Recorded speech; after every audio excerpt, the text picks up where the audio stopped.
This is KSL Sunday Edition with Deanie Wimmer. Good morning and welcome to Sunday Edition. On this show, we inform, build up, and celebrate Utah families and communities. Here's what's ahead. The BYU Hawaii Chamber Choir just returned from performing at the esteemed Carnegie Hall. How they shared traditions and culture of the Hawaiian Islands in the Big Apple. Just seeing other people speed and kind of recklessly drive, it's a little bit scary to me. As we approach the 100 deadliest days on Utah roads, troopers are targeting the driving dangers in rural Utah. I just want to keep moving forward with life. A story of healing and hope. A 17-year-old West Valley boy graduating and starting a new chapter just months after he lost his family in a devastating shooting. In a few weeks, thousands of high school seniors will graduate, but likely none have faced the challenges as a senior from Granger High. You may remember him, Sha Ray. He survived a family shooting that killed the rest of his family. Months later, he's preparing to graduate, and the way he's moving forward with healing and hope says a lot about him and our community. Sha Ray is trying to stay in the game. He keeps going, even though the rules have changed dramatically. He nearly lost his life to a bullet in December and now must learn to read and face his future differently. Those rules changed when his father shot and killed all of his immediate family. Sha was found in the garage 2 days later. The shooting left him with what doctors call new vision loss. They don't know whether he'll see anything more than shadows. Recovering and grieving in the hospital, he had to make a decision. I just want to keep moving forward with life. To stay in the game. So can I show your hand where we're going to start? That meant accepting his new reality at the Utah Schools for the Deaf and Blind, just as he was preparing to graduate from Granger High. The first thing that we said was, we're going to help you walk at graduation. But the second thing we said was, it's okay to have bad days. How important is that to you? Very important to be able to relive memories with my old classmates, teachers and principals, and move on from that life. I think it'll be it'll just be nice. Sha Ray doesn't want to talk about the events that brought him here to the School for the Blind, but he does want to talk about the skills he's learning so he can continue progressing in life. And it's a story of perseverance. It's okay to not be brave all the time. And that was the most important thing right after telling him that he was going to walk at graduation. Sha knows what it's like to struggle. He adapted to a new life in America as a refugee from Myanmar. He learned a new language. So learning to type Braille and use his cane to move on his own will be another test. But his plans are moving forward. I will be going to the University of Utah in January, and I will be majoring in pre-law. That choice inspired by his younger brother. He had a specific learning disability. He had troubles at school. And so I wanted to be the inspirations to my siblings. He recently learned the U awarded him a presidential scholarship to pay for all of his college expenses. I strive to do good things in this world, and this only reinforces that.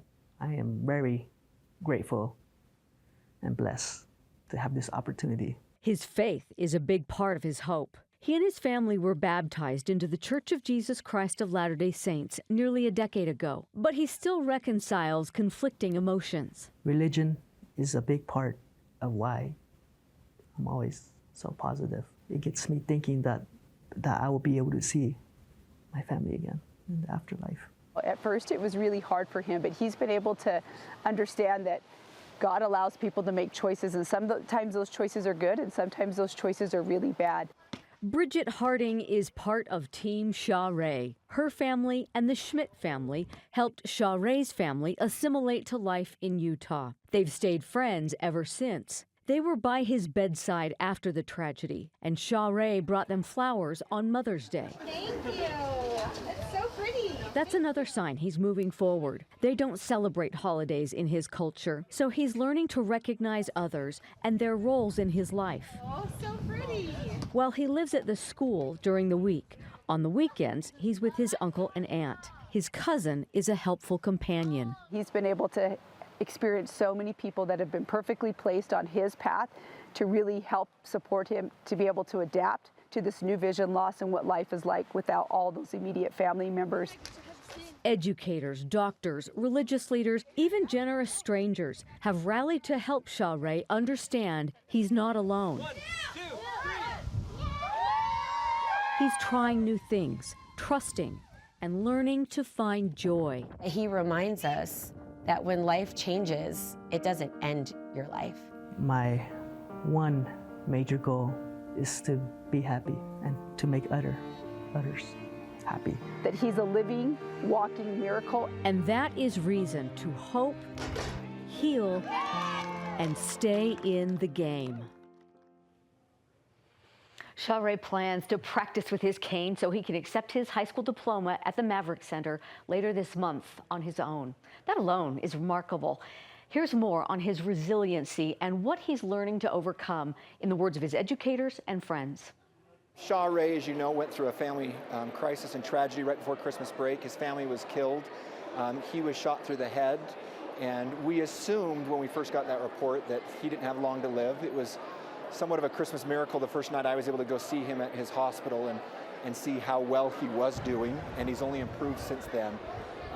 He continues to not have his eyesight, and that might be a permanent thing, but he's active, he's cognitively there, he's so bright. And then December 22nd, it was an afternoon on a Sunday, when I received a call in my home from a family member at the hospital saying he's now asking for his parents. I said, we'll put on our shoes, we'll be right there. And then that's when we went to the hospital. We allowed him to ask questions, and then we gave him the hard answers and explained to him what had happened to him and where his family was. And he kept trying to wipe something off of his eyes, and it wasn't long after that where we shared the news with him about the new vision loss that was a part of his life. And so as you can imagine, when you ask the question of, are there tough or dark days? Absolutely. Luckily, those have been, maybe I can count 3 of them, but each one of those times he's been able to pull himself out of it and recognize that he's a living, walking miracle, and there's a reason to live.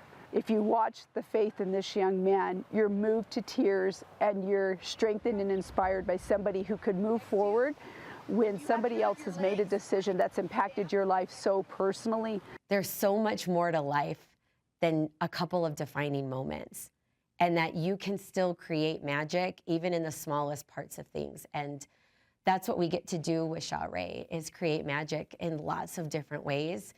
And it's exciting to watch that happen.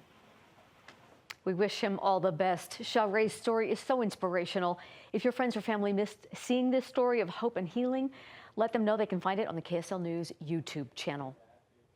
Still ahead on Sunday Edition, protecting teens behind the wheel. The new safety campaign launched by the UHP will show you why they're targeting high schoolers in rural Utah. Plus, students from BYU Hawaii share their talents and traditions on the famed stage of Carnegie Hall.